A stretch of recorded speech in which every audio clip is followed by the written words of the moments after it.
Hello, and welcome to a third line day. We're exploring the lines of the 25th gate, the gate of the spirit of the self, the gate of innocence, and the third line is called sensibility. The third line is about trial and error. It's a line of adaptation. If you imagine that the lower trigram and the upper trigram are two floors of a house, there's a staircase that goes from the third to the fourth. And because the third is the roof of the lower trigram, and the fourth is sort of the floor of the foundation of the next sort of section of the building, both of these lines have a sort of inherent instability about them, which doesn't mean there's anything wrong. This is just part of the mechanic. The third line has taken within itself the whole picture of the lower trigram. And with that picture, it is ready to venture out into the world. But because it's lower trigram, it doesn't know that there's something at the other end. In the sense that it doesn't, well, it sort of knows, it knows there's something there, but it doesn't know what it is. And it only knows there's something there because it keeps bumping into it. So the third line brings a kind of a conviction. It has within it as an essence that things are inherently right and everything is right until it meets the other and discovers that it's not. And then it has to go through its adaptation process. So it goes along thinking that 1 and 1 is 3, and in its aloneness, it's convinced that 1 and 1 is 3, and then it meets the other side and it says, hey, 1 and 1 is 3. And the other says, no, I don't think that's true. And the third line then discovers something that it has to adapt to, and it may break the bond for a while as it goes away to explore this new idea. This is the third line experience. This is how the third line operates in the world. And remember, there's no transpersonal gift here. They might bump into things on the other side, but it's not transpersonal. The first, second, and third lines are not really well equipped for the social world. They can only be surprised by interaction with others. The lifetime learning here says the recognition that innocent action does not itself, in itself, guarantee success. It's something that you have to learn. It isn't something that's there right away. If you meet someone in the first half of their life who has that line, you can tell them, hey, this is something you've got to learn. And when you learn this, when you grasp this, that innocent action isn't enough, then you fulfill your nature. In the exaltation, the power of the ego to withstand failure and still maintain its nature. The power of the spirit to withstand failure and shock. The power of the ego. Right away, we have something interesting here because we've been seeing all along that whenever the ego is mentioned, we get to see a detrimental impact on the nature of the self. In other words, we get to see the self trying to be possessive and claim something instead of just accepting the nature of what it is. But here we have something very different. When we come to the detriment, there's something interesting here. Ra said it is the most devastating detriment of the whole of the 384 lines in terms of the way in which we would measure nature, at a moralistic level. This is the most frightening in that sense of the lines.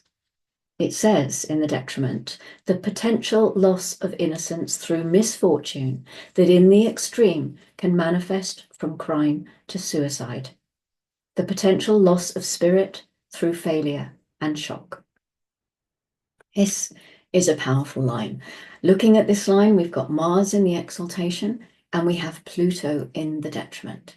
It takes Pluto approximately 256 years to go around the wheel, and both the 25th gate and its harmonic, the 51st gate, are in a place that Pluto hasn't been for a very long time.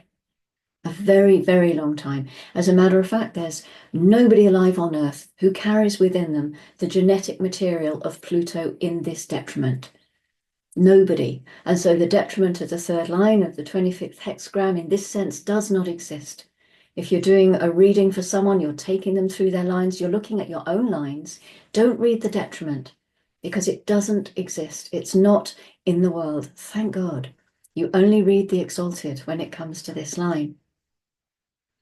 In my journey around the wheel, I haven't paid a lot of attention to the planetary fixings.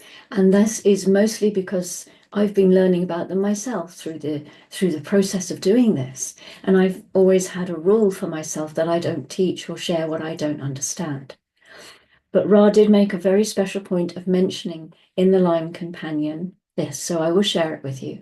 And if you look through the Rave I Ching, you will see there are many lines like this where one side or the other hasn't actually been in our experience for a very long time because of the way the planet moves, how slowly it moves, where it is in the wheel. And so nobody carries this particular energy.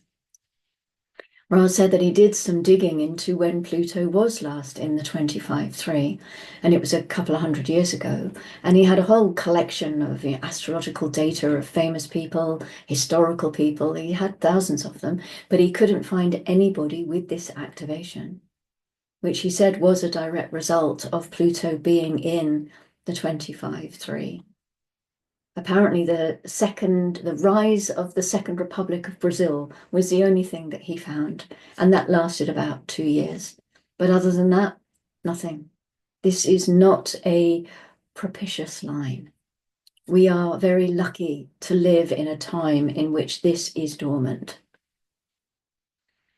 Life is not about being happy. Life is not about being successful. It's not about any of those things, because all of those things carry with them expectations and motivations and rewards. Life is simply about living your life. That's all. And one of the things that you can learn from the 46th gate is that you do live out your nature. You can be lucky. It's the gate of serendipity. Good things can come to you as well as bad things, but at least the bad things that come belong to you, so you will be able to deal with them. So innocent action, being innocent, it doesn't mean that life will be a success. By being existential, it doesn't necessarily mean you're going to be happy or sad. Remember, this is individuality, and individuality is melancholic. And melancholy is about happy and or sad. And it doesn't mean that life is going to be wonderful just because you're innocent. There can be horror. There are so many human beings in the world who are forced to live existentially at the very edge of society, moment by moment, hand to mouth. Existentialism can actually be a very unpleasant thing. Nonetheless, by living existentially, we open up the possibility for universal love in the world. This is the real surrender. It's not my will be done, but thy will be done. This is just to be here in the wave, in the nature of this line. I know it's not an emotional line, but this the wave of life, the wave of the frequencies that we live in. This is a very profound line for our time, because it is an indication that we live in an era up until I think it's about 2080, when Pluto will come back in which it is really possible for us to transcend trial and error and reach wisdom, because we don't have the detriment in this line. Ra said that the 25-3 in an open ego doesn't work the same way as it would in a defined ego. With the 25-3 without the power of the ego to be able to withstand the shock, it could have problems with its innocence. It will get through because we've got the Pluto inactive, but the fact is that the ego is mentioned in its way here. It's essential to understand that a strong ego is something that is important with this kind of configuration. We live in an era in which the shattering of innocence, thankfully, doesn't lead to failure, and crime does not lead to abuse. But that doesn't mean, what was I going to say then? Not, but when you look at it in terms of the detriment, in that we have what we have in the planet, and we know that. But what it does lead to is what is always present in the 25th gate, and that is blood, because blood is the essence of gate 25. It is the gate of blood, the gate of the spirit of the life, the spirit in the blood. Ra had the 25-3, and he stated categorically that his survival of his experience with the voice was rooted in the fact that he had the 25-3. He considered it to be one of the many things that kept him alive through that experience, so that he was not destroyed.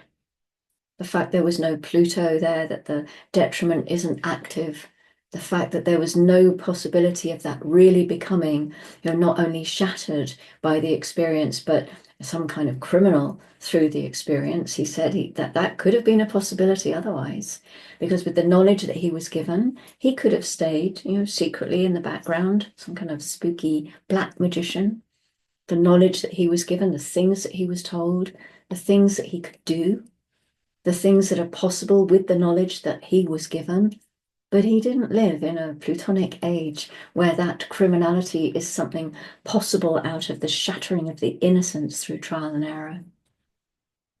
The third line does not know that there is something on the other side. It's not transpersonal. It's different when you have the whole channel. Initiation is about the recognition of that. But the fact that the third line by itself, it doesn't know that. The grounding is coming through the 46 in the third line, and it's called projection. This is the determination to stay with what brings success, and it supports the line that recognizes innocent action doesn't necessarily guarantee success. Projection and recognition working together. The moon has been in gate 9 since 748, the sacral format gate of the logical circuit.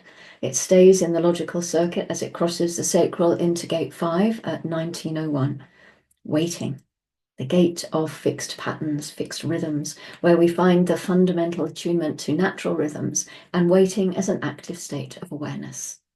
This gate has a vital need for fixed rhythms and particular daily rituals, staying within one's unique habits and patterns, such as when to schedule meal times or free time or exercise and so on, to ensure overall well-being.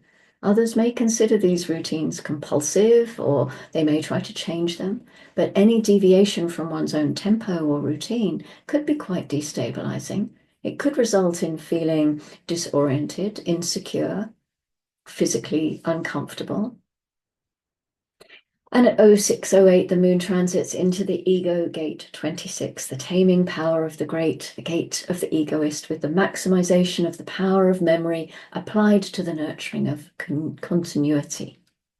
This is the ego strength and skill for survival that can convince others of the need for goods or products and services, things that are essential for the material well-being of the community. There's an ability here to manipulate and turn almost any situation into something marketable, thereby having one's material needs met. Well, that's it. That's the third line for gate 25. Quite a heavy one, quite a heavy energy there. Yeah, nothing more to say about that. And we'll see you tomorrow for the fourth line. And until then, as always, go gently.